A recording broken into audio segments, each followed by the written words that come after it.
What are the most unusual, unbelievable, and rarely seen pets in Beijing's pet market? Today, follow me to take a good look. Hello, welcome to Julian's Natural World. Follow my channel, you'll see the truly unique pets in China. Last April, I released a video titled Unusual Pets of Shilihe, and today I'm back with a sequel, Unusual Pets 2. This is an Australian walking vlog, and in this video, I'll list over 20 truly unique and highly unusual pets I've encountered in Beijing city's pet markets. Now, let's just get started. You probably haven't seen this one before. Spotted Pike Cheras. In China, we also call it South American rocket. In the wild, it's found in the Amazon, Orinoco, and Tocantins rivers in South America. It's considered a medium-sized fish with the longest recorded specimen reaching almost 33 centimeters. These fish live in rivers with strong currents and prey on other fish.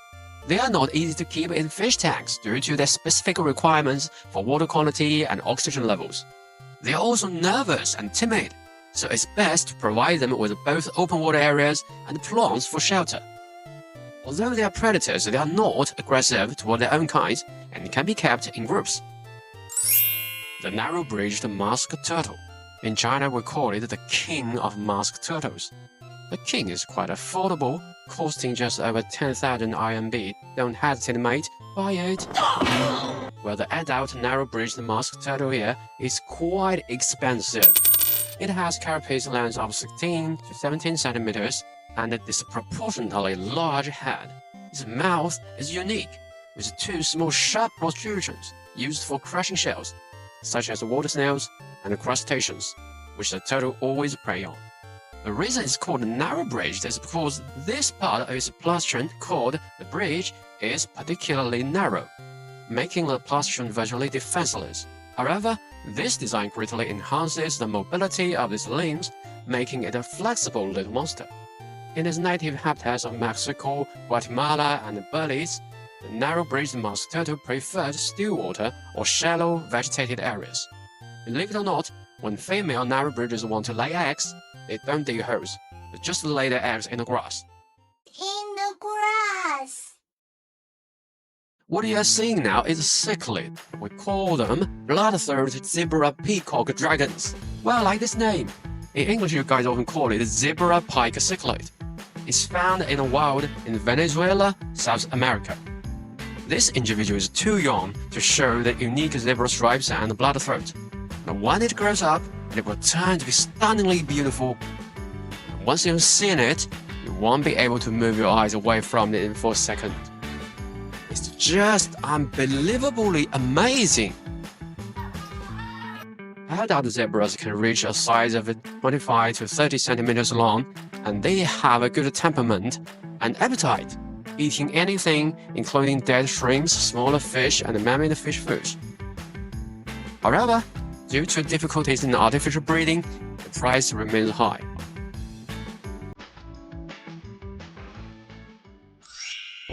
This gecko is quite rare. It's my first time to see it.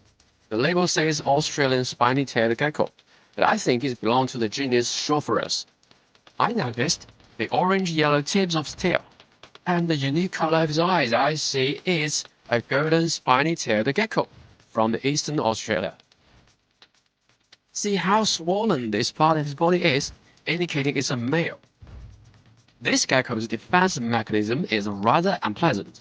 When cornered by predators, it raises its fat tail and squirts out a sticky substance with a pungent odor.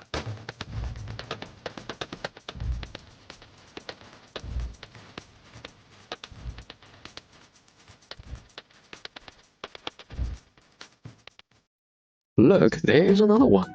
It also belongs to the genus Spinytailed, but its tail is completely different.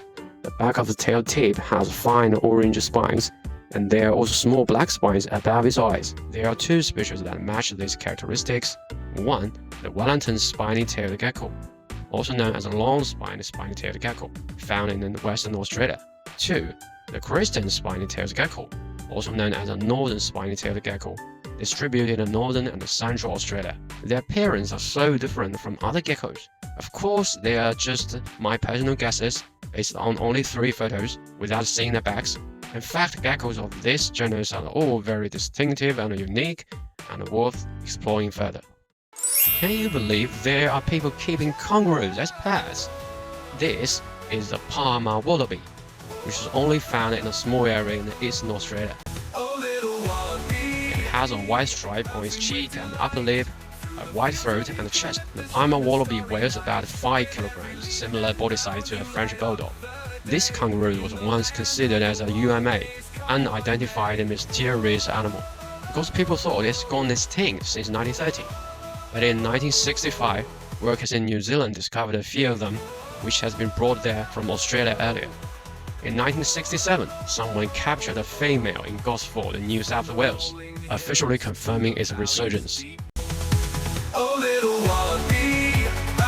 Hey, cheer up, mate, you are not extinct yet. The Mir Cat, the only species in this genus, is undoubtedly the most well-known mongrel system. Adults are only 1/3 the size of a domestic cat and have a lifespan of about 15 years. Although many people online say it's basically the same to keep a meerkat as well as domestic cat, but I like to say they are quite different animals. Meerkats prefer social living, but cats are solitary predators. Meerkats are diurnal, so they don't have the excellent night vision of cats. However, meerkats' eyes have better color vision than cats, able to see red, green, blue, and yellow. Cats are relatively quiet, but meerkats are quite noisy because they constantly need to communicate with their family members. In the wild, meerkats live in family groups in arid and semi-arid regions of southern Africa. Some family members stand guard against predators like the martial eagle. In captivity, they still retain the habit of standing guard. Meerkats are highly social animals with a complex system of vocal signals. Studies have shown that lower-ranking individuals frequently groom higher-ranking ones to avoid being attacked. Of course, grooming also has health benefits.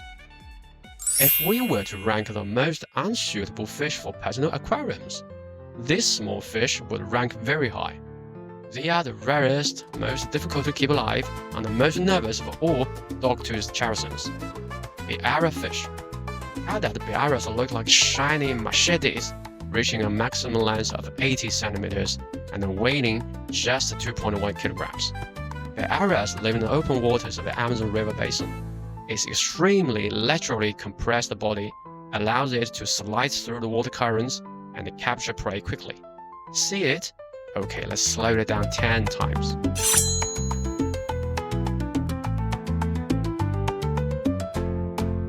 This fish requires a good water quality, sufficient oxygen, and water flow.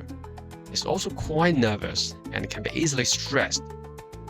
However, its widespread distribution in the wild indicates that this species isn't overly delicate.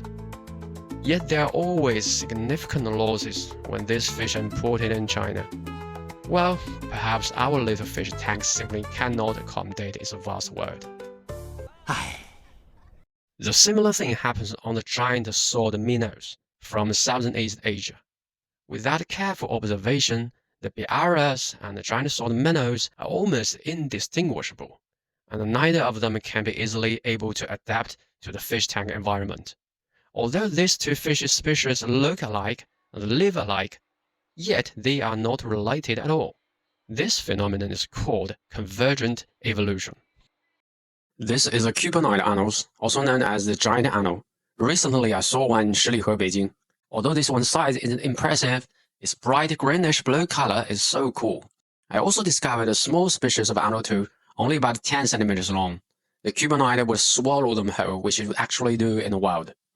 The identity of the smaller ones is uncertain. Probably they are the green annels, but I don't understand why their third fans are white. It should be pink, isn't it? This is some sort of Phalacronotus. It probably don't have an English name, and we call them Moonlight Sea Elephants. There are 4 species in this genus, all looking alike. Phalacronotus are widely distributed in Cambodia, Thailand, and Malaysia. Being delicious and often used to make fish balls, they are considered a type of food fish there. During the beginning of the flood season, some of them would migrate laterally from the main channels of large rivers to tributaries and floodplains, and return to the main channels when the dry season begins. They have a good temperament, easy to be kept with other fish. Is it a dung beetle? Oh no, it's a big star in the Japanese bug fighting game, the Manticore tiger beetle. The Manticore genus includes more than 10 species, all looking ferocious. Easily exceeding 5 centimeters in length, the males have exaggerated mandibles, resembling a guillotine, capable of breaking through defenses of other insects. The shells are also particularly hard, with the two elytra fused together. Indeed, they are masters of both attacking and defending. Amazing. Now let's guess what fish this is. I'll give you a clue. It's from Australia. Any vaguely remembrance? 3, 2, 1. This is the Pike gunggen. They live in shallow brackish waters with muddy bottoms along the northern coastlines of Australia. This 10 centimeters little guy doesn't like to eat man-made food, but will accept happily to live or frozen bloodworms. It has a good temperament too and can easily be kept with other small fishes. They are brackish water fish, meaning they need semi-saltwater environments such as river estuaries. In China, we call them the queen gunggen. But is there a king to match the queen? Of course there is. This is a king gunggen. When fully colored, the queen would show bright red in the dorsal fin and the anal fin, whereas the king is darker than the queen, almost black, with orange and white spots in the dorsal and anal fin. Here is our old friend, the crabs again. This crab is unusual. When I asked the seller, he said it was called titanium crab. Titanium? Are you kidding me? Finally, I found out that they are the Diamondback crabs, originated from the Diamond Island in Malaysia. This is the only species in its own genus. Their backs are covered with short hairs. They are shy and nocturnal, always hiding themselves by burrowing in the mud of mangroves. The color of these individuals seems unhealthy. In the wild, they should look like this. This is an even bigger crab, the tire devil crab. Males have extremely huge claws. You definitely don't want to mess with them. The devil crab is a species of land crab found in the very south of China and other western Pacific regions, especially in the mangroves. Like the other land crabs, the tire devil have a long lifespan, a low breeding rate, which means frequently capturing them as pets will do harm to their vulnerable populations. This is a Northern American species, the Diamondback terrapin. As long as I can remember, the terrapin was truly rare in pet market when I was a kid. When I first saw it, I couldn't believe it was a real animal. The Diamondback terrapins are not shy. They can provide excellent interactivity with their keepers. Like several animals mentioned before, the Diamondback terrapins belong to a monotypic genera, which means they are the only species in the genus. In the wild, it is distributed from the northern eastern United States to the Mexico Gulf, dividing into a lot of subspecies. But why are they living all along the coastlines? Because it's a brackish water turtle. We've mentioned before brackish water fish and crabs, but brackish water turtle are less common. In captivity, the Diamondback terrapins prefer salinity to thrive, but not as salty as seawater. If an animal have hairy legs, poisonous fangs, scary appearance, beautiful color, what is it? Spiders. Spiders make many people nervous, but for the most time they are harmless to us. Most pet spiders belong to the Theraphoidae family, also known as tarantulas, and in Chinese we call them bird-catching spiders. However, I don't think either bird-catching or tarantula is a very apt translation for these little monsters. In recent years, more and more people prefer to have a native aquarium with a local species, which inevitably involves native loaches. For example, this loach had puzzled me for a long time before I know its scientific name. In Chinese pet market, they are commonly known as 12-bar loaches. All 12-bar loaches belong to the genus Syncrosis, and all the young Syncrosis look much alike, which causes a lot of problems distinguishing each other. Although rarely seen in the pet market, that doesn't mean they are not beautiful. However, many people have reported that they would peck at other fish's eyes at night. Such a weird behavior. This cycle is particularly rare, As you can see, its dorsal, anal, and caudal fins are adorned with numerous small black spots, while its pectoral fins and orbital areas exhibit a metallic blue hue. The edge of its dorsal fin is adorned with a bright red color, and its caudal fin also has a slight reddish tint. I think it belongs to a genus of Telocitula, but I'm not sure. If you know what it is, please tell me. Well, this is today's pet market tour of Beijing, and this is my first English video. 2025 has come, and if you want to say Happy New Year in Chinese, just say 新年快乐. 新年快乐. If you like my video, please give me a like and follow my channel. Thank you for watching.